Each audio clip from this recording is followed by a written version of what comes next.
네, 안녕하세요. 주식은 역시 끼리끼리새 끼리씨입니다. 안녕하세요, 끼리분들. 자, 벌써 일주일이 끝나가고 있습니다. 자, 오늘은 어떤 뉴스가 있는지 바로 살펴보도록 할게요. 첫 번째, 음식료 업종 줍줍 타이밍. 그 이유가 뭔지 보도록 하고요. 그리고 두 번째, 9급 1호봉이랑 그리고 알바 최저시급을 비교했을 때 알바 최저시급이 더 높다고 합니다. 진짠지 확인해 보도록 할게요. 그리고 세 번째, 가장 궁금한 뉴스입니다. 3분기에 배당을 주는 기업 8개가 뭔지 확인해 보도록 하겠습니다. 자, 매일매일 진행을 위한 경제 뉴스 10분 정리. 오늘은 2021년 9월 3일 금요일입니다. 오늘 또 같이 공부하시죠. Let's get it!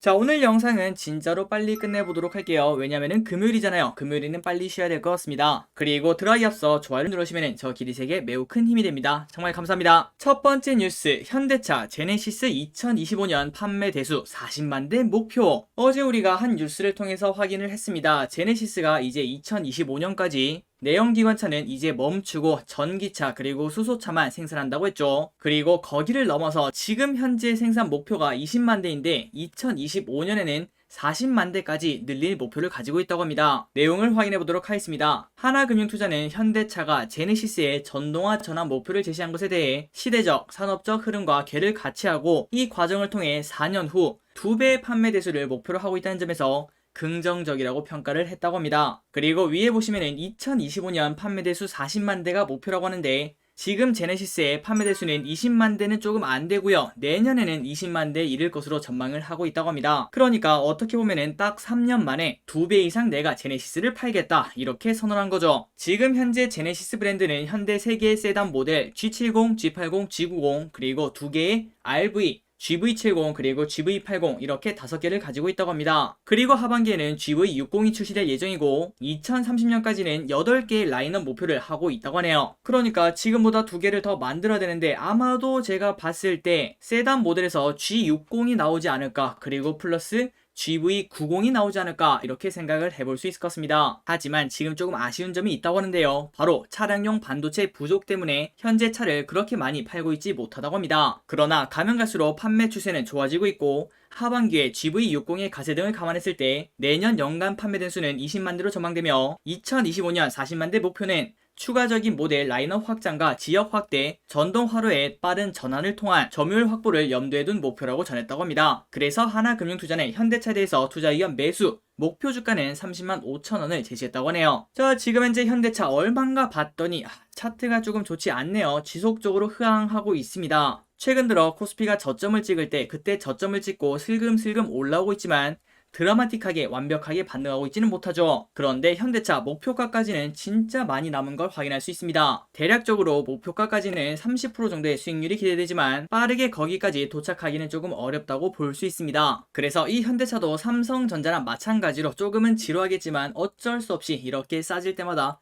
조금씩 모아가면서 버틸 수밖에 없지 않겠나 이렇게 볼 수 있겠네요. 지금 현재 현대차에 투자하고 계신 기대분들 모두 화이팅 하시기 바랍니다. 앞으로 더 좋은 흐름이 나오기를 바라도록 할게요.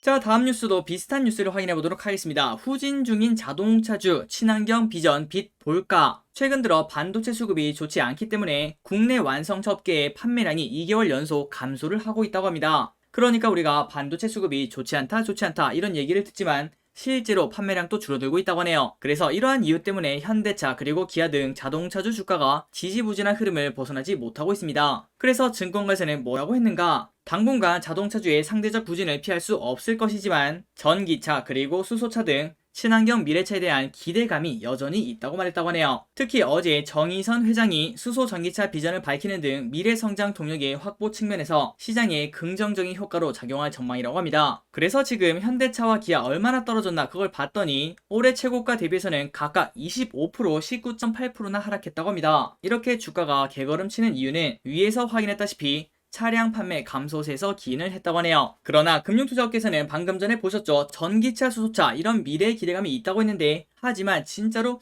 뭐 나중에는 좋아지지 않겠어 그런 얘기가 아니라 실제로 수치가 나오고 있다고 합니다. 글로벌 친환경차 판매 순위를 보면은 현대차와 기아는 지난 7월 전년후기 대비 35%나 증가했으며 글로벌 전기차 침투율 역시 2.9% 증가한 5.1%를 기록했다고 합니다. 그러니까 지금 현재 반도체가 부족해서 차를 많이 팔고 있지 못하는 건 팩트지만 친환경차에서는 좋은 흐름을 지속적으로 이뤄내고 있다는 거겠죠. 이 외에도 현대차는 오는 7일 수소 관련 기술과 비전을 공개하는 행사 하이드로젠 웨이브를 열고 미래 수소 모빌리티와 차세대 연료전지 시스템 기술 등을 처음 공개할 예정이라고 합니다. 그리고 오는 8월에는 아마 많은 분들이 기다리실 것 같네요. 현대차, SK, 포스코, 그리고 플러스 효성이 있죠. 이러한 국내 주요 그룹 10곳이 참여하는 수소기업 협의체가 출범할 예정이라고 합니다. 그래서 최근 들어 이러한 뉴스들 때문에 수소 관련주가 좋은 흐름을 나타내고 있습니다. 그런데 결국 수소가 잘 나가면 잘 나갈수록 어쩔 수 없이 현대차와 기아도 같이 잘 나가지 않겠나 이렇게 볼 수 있겠네요. 어쨌든 기리분들은 다음 주에 있을 이 뉴스는 알고 계시면 좋을 것 같습니다. 오는 7일에는 수소 관련 기술과 비전을 공개하는 행사가 있고요. 그리고 오는 8월에는 수소기업 협의체가 출범할 예정이라 아마 그때 전후로 수소에 관련된 기업들이 조금은 등락을 하지 않겠나 이렇게 볼 수 있겠네요. 자, 다음 뉴스입니다. 최근 들어 저 길이 또 이러한 내용을 본 기억이 있는데 사실 그렇게 궁금하지 않아서 그냥 쓱 넘어갔던 기억이 있습니다. 그런데 그 기사가 무엇인가 그걸 봤더니 최근 들어 최저시급은 많이 올랐는데 공무원 보수 인상률이 1.4%밖에 오르지 않았다고 합니다. 그러다 보니까 야 최저임금이 더 높은 거 아니냐 이런 얘기가 나왔다고 하네요. 그 말을 다시 말하자면 공무원보다 알바가 더 많이 버는 거 아니냐 이 말이겠죠. 진짜 그런지 한번 살펴보도록 하겠습니다. 일단 결론부터 말씀드리자면 당연히 아니라고 합니다. 공무원이 더 많이 받겠죠. 자, 내년 공무원 보수 인상률이 1.4%로 정해지면서 신입 하급 공무원과 최저임금 근로자 간 임금이 역전되지 않느냐는 주장이 또다시 고개를 들고 있습니다. 하지만 하급 공무원이 최저임금 근로자보다 적게 받을 가능성은 사실상 불가능하다고 하네요. 올해 일반직 공무원 9급 1호봉의 봉급은 165만 9,500원이라고 합니다. 그리고 이는 경찰도 같고 그리고 소방도 같다고 하네요. 반면 올해 최저임금을 주유수당 포함 월급으로 환산하자면 182만원이 되는데 오히려 최저임금 근로자의 임금이 더 많은 걸 확인할 수 있습니다. 하지만 공무원은 이것만 받는 게 아니죠. 실수령에게는 직급 보조비 등 각종 수당이 포함이 된다고 합니다. 물론 이거는 공무원마다 천차만별이지만 보통 일반 하급 공무원의 직급 보조비와 정액 급식비는 매달 각 15만원씩 받는다고 하네요. 또한 공무원의 경우 거의 매번 설과 추석 등의 봉급의 60%씩 명절 수당을 받는다고 합니다. 그리고 이 밖에 추가 근무 수당 등 각종 수당이 포함되면 실수령액은 더 늘어나 최저임금 근로자랑 격차가 더 커진다고 하네요. 자, 지금까지 보다시피 직급별로 다르고 또 개인별로 다르다는 걸 우리가 쉽게 확인할 수 있죠. 그러니 그냥 단순히 이러한 논쟁도 펼쳐지고 있구나 그리고 거기에 대한 팩트는 이런 거구나 이렇게 받아들이시면 될 것 같습니다. 어쨌든 수당을 합치면 공무원이 최저임금 근로자보다는 조금 더 많이 받는다고 하네요. 다음 뉴스입니다. 보릿고개 넘은 식품주, 가을에는 볕들까? 곡물 가격 상승과 엽기적 부담에 따른 실적 부진까지 겪으며 한동안 조정을 피하지 못했던 식품주의 하락세가 잦아들고 있다고 합니다. 그런데 하반기에는 원재료 가격이 하락 전환해 지난 2분기를 바닥으로 수익성이 개선될 것으로 기대가 된다고 하네요. 그래서 증권가에서는 식품 업체들이 올해 4분기부터 제품 가격 인상 효과를 제대로 반영하며 실적 개선세와 저평가 매력이 동시에 부각될 것으로 전망을 했다고 합니다. 자, 여기 보시면은 1년 고점이랑 그리고 지금 가격이랑 비교했을 때 삼양식품은 무려 마이너스 25%, 오리온도 마이너스 16%, 농심도 마이너스 15% 이렇게 큰 폭으로 하락을 했다고 하네요. 그런데 이러한 주식들이 다시 쭉쭉 올라갈 수도 있다고 합니다. 한번 내용을 보도록 할게요. 자, 올해 상반기 식품 업체들은 곡물 등 원재료 가격의 가파른 상승세에 수익성이 악화될 수밖에 없습니다. 당연하죠. 원재료 가격이 오르는데 그 수익성이 버틸 수가 없을 겁니다. 그러다 보니 주가가 쭉쭉 떨어지는 걸 우리가 두 눈으로 확인을 했었죠. 게다가 코로나19 확산에 작년에 음식료주가 엄청나게 올라갔습니다. 그 이유가 무엇인가? 살면서 우리가 처음 겪는 거 아니겠습니까? 그러다 보니 우리나라는 상대적으로 덜했지만 전 세계적으로 사재기 열풍이 불었었습니다. 그러니까 당연히 매출이 올라갈 수밖에 없었겠죠. 하지만 시간이 지나면 지날수록 우리가 사재기를 한다고 그 음식을 많이 먹는 건 아닙니다. 우리가 먹는 건 똑같죠. 그러다 보니 올해 초에 엽기적 부담이 발생돼 주가가 슬금슬금 내리기 시작했습니다. 그러니까 작년에 미리 사놨으니까 올해는 사지 않는다는 거겠죠. 하지만 이제는 다르다고 합니다. 하반기부터는 식품업계 전반으로 제품 가격 인상 효과가 반영되며 이들 업체가 실적 상승 사이클에 진입할 것이라는 전망이 나온다고 합니다. 아마도 기리분들이 다들 기억하고 계실 겁니다. 오뚜기를 비롯해서 라면도 다 올렸고 과자도 다 올렸고 음료 가격도 올렸죠. 그런데 최근 들어 이렇게 가격을 올렸는데 원재료 가격이 다시 낮아지는 그런 흐름이 나오고 있다고 하네요. 그래서 지금 이러한 흐름이 나타나고 있으니까 장기적으로 이익이 좋아질 것이다 이러한 분석이 많아지고 있다고 합니다. 또한 해외 수출 전망 역시 긍정적이라고 합니다. 관세청에서 발표한 8월 품목별 수출입 통계를 보면은 라면 그리고 분유의 수출액이 전년 동기 대비 각각 8% 그리고 73%나 증가했으며 하반기에는 국내 이어 해외 법인의 판가가 인상될 가능성이 높아 그러니까 가격을 올린다는 거겠죠. 3분기를 마지막으로 식품주를 억누르던 엽기적 부담 역시 완화될 수 있다는 게 전문가들의 견해라고 합니다. 게다가 현재 식품주가 저평가라고 하네요. 자, 왜 저평가인지 한번 확인해 보도록 하겠습니다. 8월 기준 음식료 업종의 12개월 선행퍼는 10.6배로 코스피 11.1배와 비교해 저평가된 상태라고 합니다. 한이킬이 그런데 원래 뭐 낮았을 수도 있잖아. 하지만 신한금융투자에서는 이렇게 말했습니다.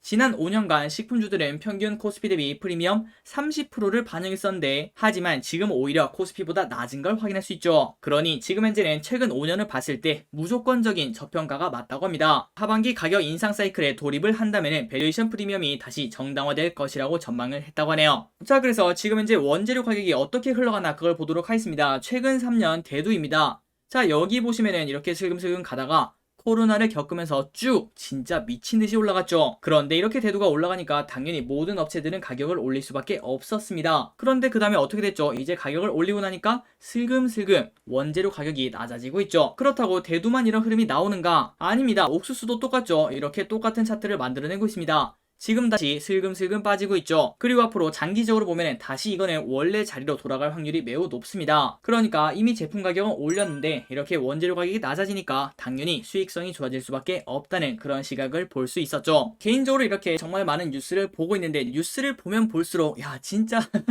사고 싶은 기업 많다 이런 생각이 듭니다. 이 중에서 좋은 종목을 고르는 게 우리의 실력이자 그의 경험이라고 볼 수 있겠죠. 자, 기름들 이번 주말에도 음식료에 관련된 거 한번 공부해 보시기 바랍니다. 미국 정보 동맹 5아이즈 한국으로 확대 하원서 처리. 이때까지는 5아이즈였는데 한국이 들어가면은 6아이즈로 바뀌겠네요. 자, 내용을 보도록 하겠습니다. 미국 하원 군사위에서 미국의 기밀정보 공유 대상 국가를 기존 5아이즈에서 한국, 일본 등으로 확대할 필요성을 담은 법안이 처리가 되었다고 하네요. 참고로 5아이즈가 무엇인가? 미국, 캐나다, 뉴질랜드, 호주, 영국 등 영어권 5개국의 기밀정보 공유 동맹입니다. 그리고 이 5아이즈는 1946년에 미국과 영국이 소련 등 공산권과 냉전에 대응하기 위해서 협정을 맺은 게 시초라고 하네요. 그리고 지금은 소련이 없죠. 그래서 중국과 러시아를 주된 위협으로 지목을 하고 있다고 합니다. 자, 그렇다면 우리도 이제 5아이즈인가? 그건 아닙니다.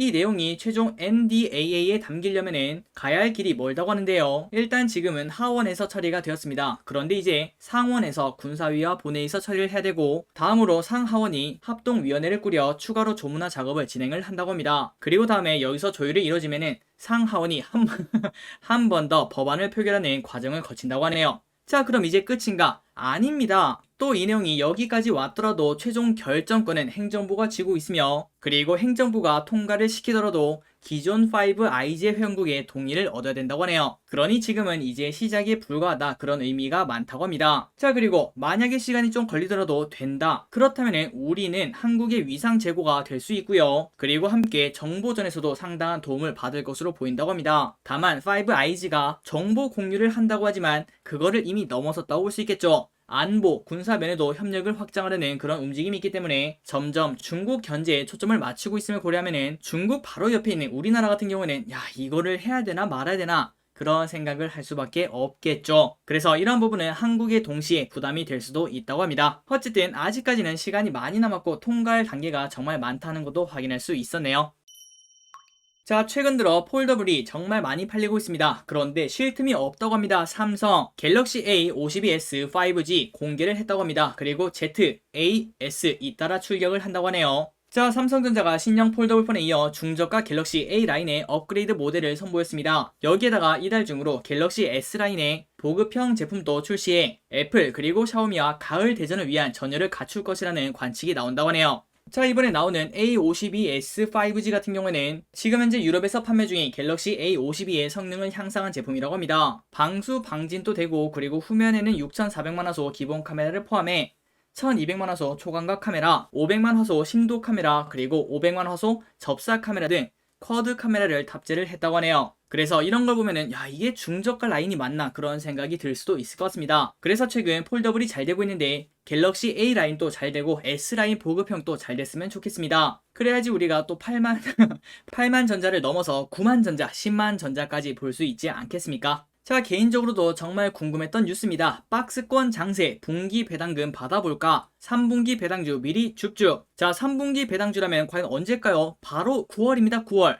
그리고 지금이 바로 9월이죠. 그러니까 이번 달 말까지만 들고 있다면 배당을 준다는 겁니다. 자, 이번 주였죠. SK 리츠의 청약 증거금이 엄청나게 몰렸습니다. 그래서 사람들이 분기별 배당이 사람들이 열광하는 거 아닌가 이런 생각을 가지고 있다고 하는데요. 그래서 우리는 지금 이 타이밍에서 분기 배당주를 지금 미리 줍줍 해볼까 이러한 전략을 고민할 필요가 있다고 합니다. 금융투자업계에 따르면 대표적인 분기 배당주로 포스코가 있고, 그리고 삼성전자, 미원상사, 쌍용 C&E, 한온시스템 이런 것들이 꼽히며, 정관에 분기 배당 조항이 있어야 되고 이사회 연결 등의 절차가 있어 분기 배당 종목이 유동적이지만 SK텔레콤, 신한지주, CGN이 올해부터 분기 배당을 실시하기로 의결한 등 분기 배당 종목은 늘어나는 추세라고 합니다. 그래서 이번 분기 배당 할 만한 종목이 뭐가 있는가? 포스코, SK텔레콤, CGN, 삼성전자, 미원상사, 신한지주, 쌍용 C&E, 한온시스템 이러한 기업들을 꼽을 수 있다고 하네요. 그리고 이 중에서 반기 배당에서 많이 준 애들이 뭐가 있는가 그걸 봤더니 포스코가 1.2%나 줬고요. 그리고 쌍용 C&E도 1.3%, SK텔레콤 그리고 신한지주도 0.7% 넘게 상대적으로 높이 배당금을 줬다고 합니다. 게다가 여기서 SK 리츠도 포함할 수 있습니다. 그리고 공모가 대비 시가 배당률은 1.2%가 조금 넘는 걸로 기억하고 있죠. 그러니까 공모가가 그대로 간다면 가장 많이 배당을 주는 기업이 될 수 있을 것 같습니다. 자, 특히 올해 코스피 상장사의 영업이익이 지난해보다 60% 늘어날 것으로 예상되면서 상장사들의 배당 여력도 커진 상태라고 합니다. 지난해 코스피 상장사 529곳은 주주들에게 33조 원을 배당금으로 지급했으며 이는 2019년에 비해 60% 이상 증가한 수치라고 하네요. 그리고 이 추세는 갈수록 늘어나기 때문에 올해도 배당을 많이 받을 수 있지 않겠나 이런 기대감이 있다고 합니다. 자, 오늘의 기업 두 가지를 보고 마무리해보도록 하겠습니다. 첫 번째, DL건설 주택공급 확대 정책의 수혜. 자, 메리츠증권은 DL건설에 대해서 2020년 이후 진행되고 있는 주택공급 확대 정책의 수혜주라며 투자 의견 매수 목표주가 42,000원을 유지했다고 하네요. 2020년 4분기 이후 본격적으로 3기 신도시를 중심으로 주택공급 확대 정책이 발표되고 있다며 야당과 여당 모두 2022년 이후 대규모 신규 토지 공급과 주택 공급 확대 계획은 명확하다고 설명을 했다고 합니다. 그리고 고려 개발과 합병 효과도 도급 순위 상승에 따른 주택 분양 확대도 기대되며 특히 DL건설은 독보적인 수준의 현금 흐름과 시가총액이 무려 84% 수준의 순현금을 가지고 있다고 하네요. 그러니까 예를 들어 시가총액이 1조 원이라면 8,400억을 그냥 현금으로 들고 있다는 겁니다. 매우 이거는 저평가 아닌가 이런 생각을 해볼 수 있다는 거겠죠. 자, 2021년에는 순현금이 5,940억으로 추산이 된다고 합니다. 그래서 이 현금은 현재 시가총액의 84% 수준으로 현재 시점에서 대규모 투자 계획이 없기 때문에 연간 평균 2천억 수준의 영업활동 현금 흐름은 대부분 순현금 증가로 연결될 전망이라고 했다고 하네요. 게다가 2021년 예상퍼는 4.1배, 2022년에는 3.2배로 예상되며 그러니까 매우 저평가라고 볼 수 있습니다. 아무리 건설사라도 이 정도는 너무 낮다 이렇게 볼 수 있겠죠. 그래서 현재 DL건설의 보유 현금을 감안하면 극단적인 저평가로 판단이 된다고 하네요. 앞으로의 발주 시장의 확대가 대형 건설업체와 중소형 건설업체 모두 수혜가 받을 수 있다는 국면을 감안하면 장기간의 저평가 국면은 해소될 수 있을 것이라고 내다봤다고 합니다. 자, DL건설 지금 현재 32,700원입니다. 그리고 목표가는 42,000원이었죠. 아직까지 괴리가 많이 남았습니다. 한번 공부해볼 필요가 당연히 있겠네요. 마지막입니다. 제일기획 3분기에도 호실적 예산 퍼 하단. 자, 이 기업도 퍼 하단이라고 적힌 거 보니까 저평가 매력이 보이고 있나 봅니다. 한번 보도록 할게요. 신한금융투자는 3일 제일기획에 대해서 3, 4분기 실적이 시장 기대치를 상회할 것으로 예상된다며 어닝 서프라이즈 할 것으로 예상된다며 투자 의견 매수 목표 주가를 유지했다고 합니다. 자, 3, 4분기 연결 매출액과 영업이익은 각각 3천억, 600억으로 예측하며 전년 동기 대비 매출액은 10%가 늘었고 영업이익은 11%가 증가할 예정이라고 하네요. 그러면서 전파 매체가 상반기에 이어 하반기에도 고성장 지속하는 가운데 뉴미디어와 광고물 제작도 호조라며 의미 있는 비기열 광고주 유입이 지속되는 점도 긍정적이라고 말했다고 합니다. 그리고 홍 연구원에 따르면 현재 제일기획의 12개월 선행퍼를 보자면 15배를 밑돈다고 합니다. 그런데 시장이 통상 국내 최상위 대행사의 15에서 20배수의 배수를 적용하는 점을 감안하면